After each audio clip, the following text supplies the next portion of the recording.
출애굽기 3장 1절에서 10절입니다. 제가 가지고 있는 구약 성경 84면에 있습니다.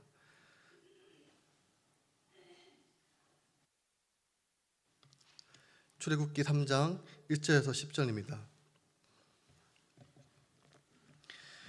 제가 먼저 읽겠습니다. 모세가 그의 장인 미디안 제사장 이드로의 양떼를 치더니 그 떼를 광야 서쪽으로 인도하여 하나님의 산 호렙에 이르매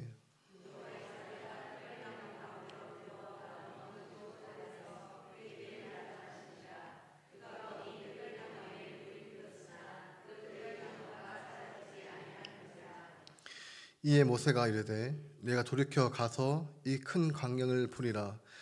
떨기나무가 어찌하여 타지 아니하는고 하니 그때에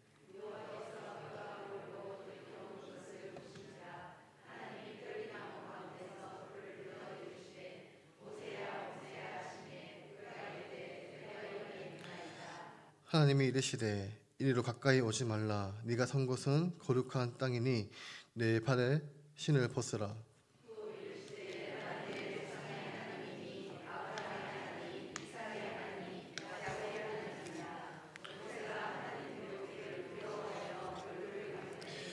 여호와께서 이르시되 내가 애굽에 있는 내 백성의 고통을 분명히 보고 그들의 감독전으로 말미암아 부르짖음을 듣고 그 근심을 알고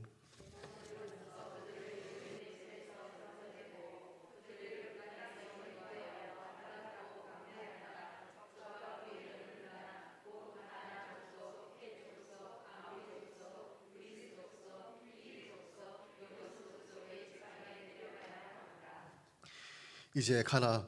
이스라엘 자손의 부르짖음을 내게 달라고 애굽 사람이 그들을 괴롭히는 학대도 내가 보았으니 이제 너를 바로에게 보내어 너에게 내 백성 이스라엘 자손을 애굽에서 인도하여 내게 하리라.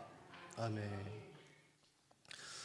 성도 여러분, 우리는 흔히 위대한 사명의 장면을 화려한 성전이나 뜨거운 찬양의 열기 속에서 일어난다라고 생각합니다. 그러나 성경을 보시면 모세의 부름은 철저하게 비천함과 정적 가운데 시작되었습니다.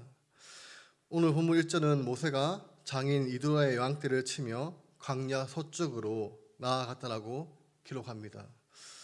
여러분, 40년 전에 모세는 누구였습니까? 그는 애굽에 지금은 이집트로 모든 학문과 무예를 섭렵한 당대 최고의 제국을 이끌 차세대 리더였습니다. 그의 손에는 왕실의 권위가 있었고 그의 입술에는 수만 명을 움직이는 권세가 있었습니다.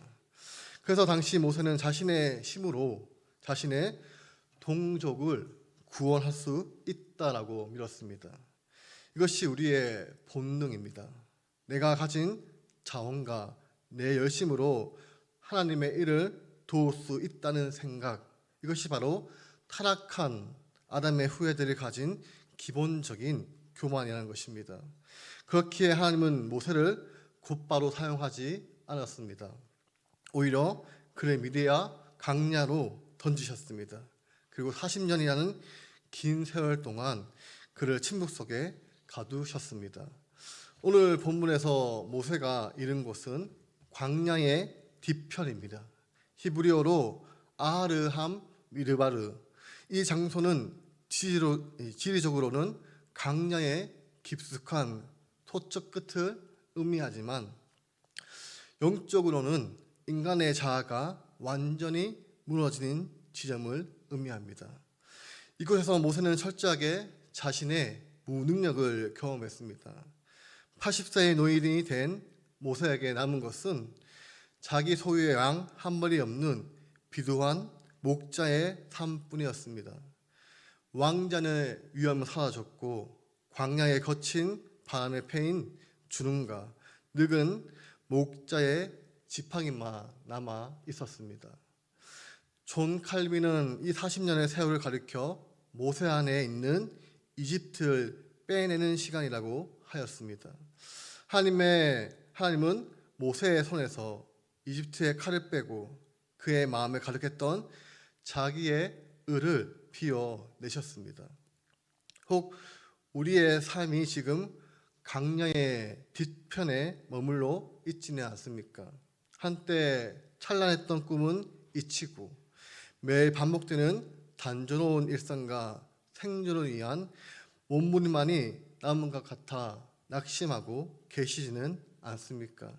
그때 기억하시기를 바랍니다. 우리의 신앙은 바로 뒤편에서 시작됩니다. 그것은 내가 아무것도 아님을 철저하게 깨닫는 그곳에서 내 실력이 바닥나고 내 계획이 숲으로 돌아간 그 막다른 골목이 바로 하나님의 임재가 시작된다는 것입니다. 지금 모세는 하나님을 찾아서 산에 오는 것이 아닙니다. 하나님께서 길 잃은 모세를 찾아 광야의 뒤편에서 내려오신 것입니다. 그 적막한 광야의 일상 속에서 기이한 광경이 벌어졌습니다. 2절에 보시면 여호와의 사자가 떨기나무 가운데로부터 나오는 불꽃 안에서 그에게 나타났습니다. 모세가 보니 떨기나무에 불이 붙었으나 그 떨기나무가 사라지지 않았습니다. 여기서 이 떨기나무의 식물에 주목해 보시면 리바논의 백광봉이나 화려한 종나무가 아닙니다. 강야 어디서나 굴러다니는 아무짝에 쓸모없는 가시 덩풀이라는 것입니다. 때가 물러서도 금방채가 되어 사라진 비천한 존재입니다. 이것은 1차적으로 고난받고 있는 이스라엘 백성의 모습입니다. 거대한 이집트 제국이라는 불길 속에서 던져져 금방이라도 타 죽을 것 같은 히브리의 노예들의 모습이라는 것입니다. 그러나 더 나아가서 이 나무는 죄인된 우리 인간의 본질을 보여줍니다. 하나님의 거룩한 공의의 불길 앞에 서면 순식간에 소멸되어 죄가 될 수밖에 없는 전적으로 타락한 죄인, 그것이 바로 떨기나무 같은 우리라는 것입니다. 그런데 기적이 일어났습니다. 불이 붙었는데 나무가 타지 않습니다. 불꽃은 타오르는데 나무는 그 형체 그대로 유지되고 있습니다.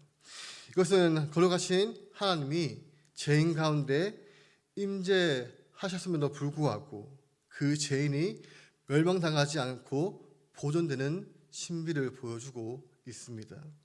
이를 가리켜 존 칼빈은 하나님의 언약적 신실하심과 성도의 견인으로 설명하였습니다. 불은 하나님의 공의로운 심판을 상징합니다. 하지만 그 불이 나무를 삼키지 않는 이유는 하나님께서 그 나무, 그 백성을 자신의 언약 안에 품으셨기 때문이라는 것입니다. 떨기나무가 타지 않는 것은 나무의 재질이 훌륭해서가 아니라는 것입니다.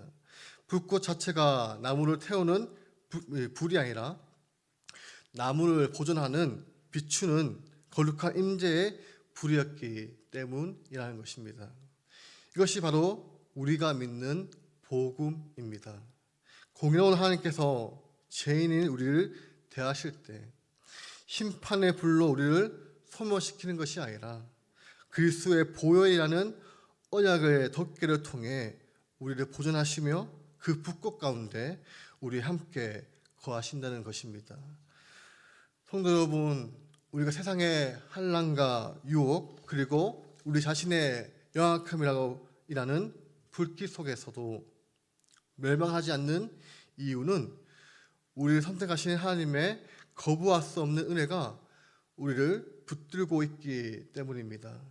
이 떨기나무 가운데 임하신 하나님은 오늘 우리의 삶 가운데도 동일하게 말씀하고 계십니다. 내가 너를 탁에 내버려 두지 않겠다. 내가 너를 보존하겠다. 내가 너를 통해 나의 영광을 나타내겠다. 모세는 이 경이로운 광경 앞에 발걸음을 멈추었습니다. 3절에 모세는 말합니다. 내가 돌이켜서 가서 이 큰 광야를 보리라. 떨기나무가 어찌하여 타지 아니하는고. 모세의 이 돌이킴은 단순한 호기심이 아닙니다. 이것은 끝까지 우리를 찾아내어 결국 그 사랑 앞에 한복하게 만드는 하나님의 거부할 수 없는 이끌림에 대한 인간의 반응입니다. 하나님은 모세의 시선을 강제로 돌리셨습니다. 40년 동안 지겹게 보았던 광야의 일상, 그 익숙한 풍경 속에서 거룩한 충격을 던져 넣으심으로 모세의 영혼을 흔드신 것입니다. 학자는 이 장면에서 하나님의 은혜를 발견합니다. 모세가 하나님을 보려고 노력한 것이 아니라 하나님이 모세가 볼 수밖에 없는 사건을 만드셨다는 것입니다. 사랑하는 성도 여러분, 소명은 인간의 결단으로 해서 시작되지 않습니다. 소명은 하나님의 보여주심으로 시작됩니다. 하나님이 자신의 영광을 보여주지 않는다면 인간은 평생 광야에서 양을 치다가 허무하게 살다가 죽을 수밖에 없는 존재들입니다. 그러나 하나님은 모세를 그냥 내버려 두지 않으셨습니다. 그의 일상을 중단시키고 그의 관심을 세상의 양떼에서 하나님의 불꽃으로 옮겨 놓으셨습니다. 오늘 여러분의 삶에 일어나는 예기치 못한 사건들 혹은 도저히 이해되지 않는 기이한 고난들이 있었습니까? 그것은 어쩌면 여러분의 광야의 뒤편에서 불러내어 하나님의 거룩한 불꽃 앞으로 이끄시려는 하나님의 강권적인 손길일지 모릅니다. 모세가 열기나무를 향해 한 걸음 한 걸음 걸어갔을 때 그는 아직 알지 못했습니다. 그 발걸음이 자신의 인생을 영원히 바꾸어 놓을 것이며 수백만 명을 자유로 이끌어 거대한 여정의 서막이 되는지 꿈에도 생각지 못했을 것입니다. 이처럼 소명은 우리의 일상을 돌이키는 것에서 시작됩니다. 나의 계획, 나의 양떼, 나의 소적 끝에서 돌이켜 하나님의 불꽃을 향해 서는 것입니다. 이제 모세가 신부동 광야를 이끌려 다가갔을 때 비로소 침묵하던 광야에서 하나님의 음성이 울려 퍼집니다. 4절입니다. 여호와께서 그가 보려고 돌이켜 오는 것을 보신지라 하나님이 떨기나무 가운데서 그를 불러 이르시되 모세야 모세야 하시매 그가 이르되 내가 여기 있나이다. 여기서 하나님은 모세를 부르실 때 그의 이름을 정확하게 지명하여 부르셨습니다. 모세야 모세야. 이 반복된 호명은 성경에서 매우 특별한 순간에 나타납니다. 아브라함을 부르실 때 또 사무엘을 부르실 때처럼 이것은 하나님의 긴급하고도 친밀한 주권적 개입을 의미합니다. 모세는 지난 40년 동안 광야에서 잊고 있었던 이름이었습니다. 이집트의 왕궁에서도 히브리 자기의 백성들의 노예 기억 속에서도 그는 사라진 존재였습니다. 어쩌면 모세 스스로도 자신의 이름을 잊고 싶을지도 모릅니다. 실패한 혁명가, 살인자, 도망가는 낙인이 찍힌 그의 부끄러운 과거의 그림자였습니다. 그러나 하나님은 그 이름을 잊지 않으셨습니다. 하나님이 누군가의 이름을 부르신다는 것은 그를 자신의 소유로 인치신다는 뜻입니다. 개혁주의자 신학자 이 바빈크는 말하기를 하나님의 부르심은 단순히 소리를 전달하는 것이 아니라 존재를 새롭게 하는 창조하는 명령이라고 했습니다. 그렇습니다. 하나님이 모세야라고 부르는 순간 80세 노인의 평범한 인생은 하나님의 국석 역사를 이끌어 하나님의 대리인으로서 재창조가 되기 시작합니다. 여러분 이것이 바로 은혜입니다. 세상은 우리의 실력을 보고 이름을 부르겠지만 하나님은 자신의 영원한 선택을 근거로 우리의 이름을 부르십니다. 우리가 하나님을 부르기 전에 하나님이 먼저 우리를 아시고 우리의 이름을 호명하셨다는 사실이 우리의 소명의 근거가 된다는 것입니다. 이제 이름을 부르신 다정함 뒤에 곧바로 엄중한 제지가 뒤따릅니다. 5절 상반절입니다. 하나님이 이르시되 이리로 가까이 오지 말라. 이것은 소명자가 반드시 통과해야 할 거룩한 장벽입니다. 모세는 호기심에 이끌려 하나님께 접근하였습니다. 그러나 하나님은 단호하게 멈춰 세우셨습니다. 왜 그렇습니까? 하나님은 죄를 지은 인간이 함부로 만질 수 있거나 자기 방식대로 할 수 있는 분이 아니기 때문입니다. 하나님은 친밀하시지만 동시에 우리가 경외해야 하는 분이십니다. 죄로 오염된 인간이 하나님의 영광을 무방비로 놓치려는 것은 구원이 아니라 소멸입니다. 하나님께서 오지 말라는 것은 모세를 거절하신 것이 아니라 거룩하신 하나님 앞에서 죄인이 죽지 않도록 보호하시는 자비로운 통제라는 것입니다. 오늘날 많은 그리스도인들이 하나님을 내 소원을 들어주시는 분이나 나의 외로움을 달래주는 친구 정도로만 가볍게 생각하는 경향이 많이 있습니다. 그러나 참된 소명은 하나님을 두려워하는 경외에서부터 시작됩니다. 하나님을 만만하게 여기는 자는 결코 하나님의 일을 감당할 수 없습니다. 소명의 시작은 내가 하나님께 얼마나 가까이 갈 수 있느냐를 자랑하는 것이 아니라 하나님과 나 사이에 절대적인 거룩의 간격을 인정하고 그 앞에 엎드리는 것입니다. 그렇게 자기에 낮춘 모세에게 이제 본문의 핵심적인 명령이 떨어집니다. 내 발에서 신을 벗으라. 내가 선 곳은 거룩한 땅이니라. 여기서 신을 벗는 것은 단순히 예절이 아닙니다. 이것은 전적 부패한 죄인이 취할 수 있는 최고의 신앙의 고백입니다. 고대 근동에서 신발을 벗는 것은 세 가지 의미가 있습니다. 첫째, 권리를 포기하는 것입니다. 신발은 그 땅을 다스리는 권리를 상징합니다. 하나님은 모세에게 말씀하십니다. 모세야, 네 인생의 주도권을 내게 넘겨라. 내 인생의 항로의 결정권을 이제 포기해라. 둘째, 종의 신분의 수락입니다. 당시 주인 앞에서 신발을 벗고 맨발로 서는 존재는 노예뿐이었습니다. 이제 너는 이집트의 왕자도 미디안의 목자도 아니다. 오직 나 여호와의 종이라는 선언인 것입니다. 셋째, 자기 의와 오렴의 제거입니다. 신발은 세속의 먼지가 가장 많이 묻는 도구입니다. 40년 동안 모세가 신고 다녔던 신발에는 이집트의 인본주의 지혜와 또 자기의 혈기 그리고 나는 안 된다라는 불신앙의 먼지가 가득 묻어 있었습니다. 이처럼 하나님은 거룩한 사명을 맡기기 전에 그 더러운 신발을 벗김으로써 모세를 정결케 하고 있습니다. 여러분, 이 땅은 본래 거룩해서 거룩한 것이 아닙니다. 거룩하신 하나님이 임재하셨기에 거룩해 주신 것입니다. 그러므로 소망자는 대단한 성품을 가진 자가 아니라 거룩하신 하나님이 머무시는 거룩한 통로가 된 사람이라는 것입니다. 그렇기에 우리는 지금 하나님 앞에서 어떠한 신을 신고 계십니까?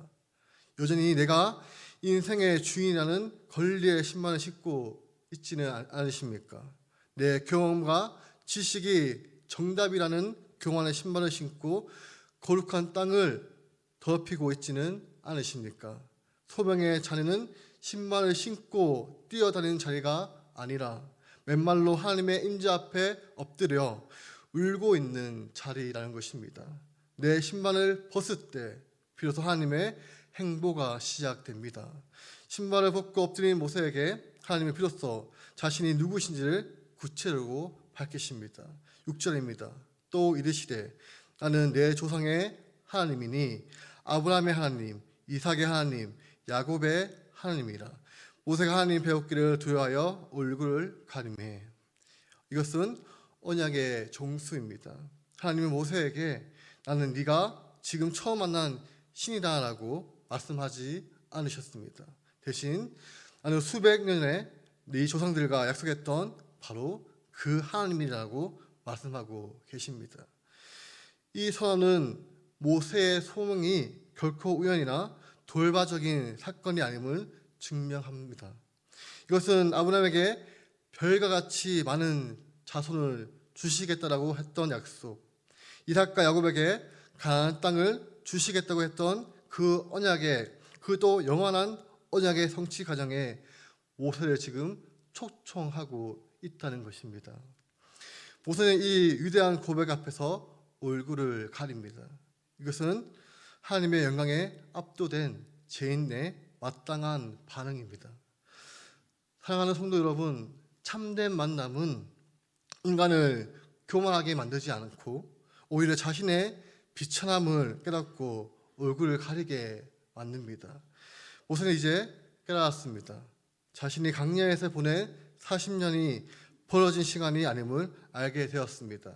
하나님은 조상에게 하신 언약을 지키기 위해 그 긴 시간 동안 모세를 강련하는 훈련소에서 하나님의 사람으로 준비시키고 계셨던 것입니다. 하나님의 신실하심은 인간의 완각보다 크십니다. 비록 이스라엘은 고통 속에 하나님이 자신을 잃으셨다라고 울부짖었지만 언약의 하나님은 단 한순간도 그를 잊지 않으셨고 이제 그 약속을 이행하기 위해서 모세의 이름을 부르신 것입니다. 성도 여러분, 우리를 향하신 하나님의 부르심도 이처럼 신실한 언약에 근거합니다. 하나님은 기분에 따라서 우리를 부르신 분이 아닙니다. 창세전의 선택과 그리스도 안에서 맺으신 새 언약을 따라 우리를 부르고 계십니다. 그러므로 소망자는 자신의 감정이나 환경이 아니라 변치 않는 하나님의 약속을 붙들어야 합니다. 하나님은 아브라함의 하나님이셨던 것처럼 오늘 나의 하나님이 되셔서 반드시 약속을 이루실 것입니다. 하나님은 이제 모세를 먼저 세우시고 자신의 정체를 밝힌 뒤에 왜 이 시점에서 그를 부르셨는지 그 구체적인 동기를 말씀하고 계십니다. 그렇기에 이 7절은 우리에게 말할 수 없는 위로와 감동을 안겨줍니다. 여호와께서 이르시되 내가 애굽에 있는 내 백성의 고통을 분명히 보고 그들의 감독들로 말미암아 부르짖음을 듣고 그 근심을 알고. 여기서 우리 하나님의 성품을 발견합니다. 하나님은 하늘 보좌에 앉아 인간의 비극을 차갑게 바라보는 무심한 통역자가 아니십니다. 7절의 새 동사 보고, 듣고, 알고, 이 단어들은 우리의 고통 속에서 하나님이 직접 발을 들이시고 우리 함께 그 아픔을 겪어내시는 살을 맞든 사랑을 보여주고 있습니다. 특히 마지막 동사 알고는 히브리어도 야다입니다. 이것은 단순한 정보를 수집하는 지식이 아닙니다. 이것은 남편과 아내가 서로를 깊이 경험하듯 상대의 아픔과 슬픔을 내 몸의 감각처럼 고스란히 느끼는 체험적인 암을 말하고 있습니다. 즉 이스라엘 백성들이 채찍을 맞을 때 터져나오는 비명, 복돌붙기를 위해 지능을 이기던 그들의 땀방울, 소망 없이 자녀를 낳아야 했던 부모들의 피눈물을 자신의 심장에 새기며 함께 아파하셨다는 뜻입니다. 사랑하는 성도 여러분, 우리가 믿는 하나님은 우리의 눈물을 계산하시는 분이 아니라 그 눈물을 자신의 병에 담으시는 분이십니다. 여러분이 아무도 모르게 골방에서 흘린 눈물, 오그ram에 잠 못 이뤘던 밤의 신음소리를 하나님은 분명히 보았고 들으셨으며 알고 계십니다. 신앙은 바로 하나님께서 나보다 나를 더 잘 아시는 사랑 위에 서 있는 것입니다. 세상은 승자의 기록만을 기억하지만 우리 하나님은 한계 앞에서 내뱉은 자의 심소리를 통해 위대한 구원의 능력을 시작하십니다. 그리고 고통을 아시는 하나님은 거기서 멈추지 않으십니다. 8절 항문제는 소망의 대선언입니다. 내가 내려가서 그들을 애굽인의 손에서 건져내고, 여기에 복음의 핵심이 있습니다. 기독교는 인간이 하나님께 도달하기 위해 사다리를 타고 올라가는 종교가 아닙니다. 인간은 죄로 인해 전적으로 부패했기에 스스로를 구할 수도 하나님께 나아갈 수 없는 존재입니다. 구원은 오직 위로부터 하나님께서 인간의 비참함 속에서 내려오시는 사건이라는 것입니다. 이것이 바로 우리가 아직 죄인 되었을 때, 우리가 하나님을 향해 등을 돌리고 있을 때 하나님께서 먼저 우리를 향해 달려오신 사랑이라는 것입니다. 이 내려오심은 출애굽 사건을 넘어 훗날에 예수님께서 하늘의 영광을 버리시고 낮고 천한 인간의 몸을 입고 이 땅에 오신 성육신의 사건을 예포하고 있습니다. 이처럼 모세에게 나타나신 하나님은 불꽃 가운데 말씀만 하시는 분이 아니라 친히 이집트라는 지옥 같은 현장으로 내려가시겠다라고 약속하고 계십니다. 하나님이 내려오시면 역사는 뒤집어집니다. 최강국 애굽의 군사력도, 바로 왕의 완악함도 내려오시는 하나님 앞에 한 날 먼지에 불과합니다. 하나님은 자신의 백성을 건져내어 아름답고 강대한 땅, 젖과 꿀이 흐르는 땅으로 인도하시겠다고 선언하고 계십니다. 여러분, 하나님이 작정하시면 반드시 성취됩니다. 이것이 우리가 믿는 하나님의 주권적 작정입니다. 우리의 구원은 우리의 결단이 아니라 고통의 현장으로 내려오시는 작정하시는 하나님의 열심에 근거하고 있습니다. 그런데 여기서 놀라운 반전이 일어납니다. 하나님께서 직접 내려가서 구원하시겠다라고 말씀하셨다면 천사를 통해 보내거나 하늘에 불을 내리시면 끝이 납니다. 그런데 10절에서 하나님은 모세에게 충격적인 명령을 내리십니다. 이제 가라, 내가 너를 바로에게 보내어 너에게 내 백성 이스라엘 자손을 애굽에서 인도하여 내게 하리라. 이것이 소명의 신비입니다. 하나님은 홀로 모든 일을 할 수 있는 전능하신 분이시지만 굴이 연약하고 흠 많은 인간을 자신의 거룩한 사역에 참여시키십니다. 80세의 노인, 말에 능숙하지 못한 목자, 실패의 상처를 안고 숨어 사던 도망자에게 네가 가서 내 일을 해라라고 말씀하고 계십니다. 신학자들은 이를 은혜가 흘러 들어오는 통로라고 합니다. 즉 하나님께서 인간을 도구로 쓰시는 이유는 하나님의 능력이 부족해서가 아니라 그 사역에 동참하는 영광을 우리에게 주고 싶어 하신다는 것입니다. 여러분, 모세가 위대해서 보냄을 받는 것이 아닙니다.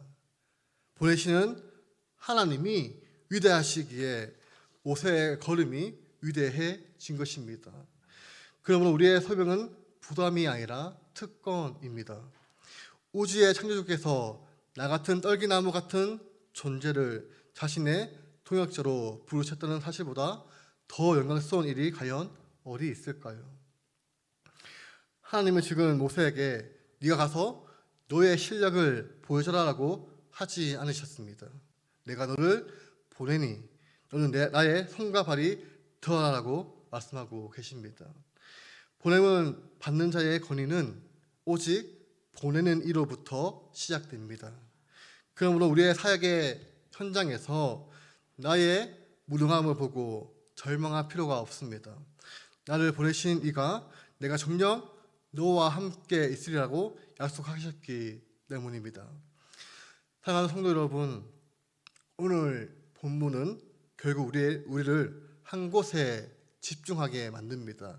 바로 하나님의 영광입니다. 모세는 강야의 뒤편에서 소멸되어 가던 존재였습니다. 하지만 하나님의 거부할 수 없는 은혜가 그를 덮쳤고 하나님의 거룩이 그의 신발을 벗겼으며 하나님의 언약이 그에게 새로운 전체성을 부여했습니다. 그리고 마침내 하나님의 열심이 그를 절망의 자리에서 일으켜 구원의 현장으로 파송했습니다. 우리의 인생도 마찬가지입니다. 우리는 모두 각자의 미디안의 강야를 지나가고 있습니다. 때로는 타지 않는 떨기나무처럼 고통의 붓기 속에 홀로 벌어진 것 같아 두려워할 때가 있습니다. 그러나 기억하십시오. 하나님은 지금도 보고 계시고 듣고 계시며 알고 계십니다. 그리고 이미 여러분의 삶 속에 내려와 계십니다. 이제 우리는 우리의 신발을 벗어야 합니다. 내 힘으로 구원하려던 헛된 교만의 신망과 상처와 패방에 찌든 절망의 신발을 다 벗어버리고 거룩하신 하나님 앞에 서야 합니다. 그리고 말씀하시는 음성에 귀를 기울여야 합니다. 이제 가라, 내가 너를 보낸다. 여러분의 선 곳은 거룩한 땅입니다. 여러분이 하는 그 작은 손길의 봉사와 헌신, 눈물 섞인 기도의 자리가 바로 하나님의 나라가 임하는 통로라는 것입니다. 보잘것없는 우리를 불러 위대한 역사를 증명하는 거룩한 통로로 삼으신 하나님의 은혜를 찬양하며 날마다 삶의 자리에서 하나님의 영광을 드러내는 우리 구미동부교회 성도 여러분들이 되시기를 주님의 이름으로 축원드립니다.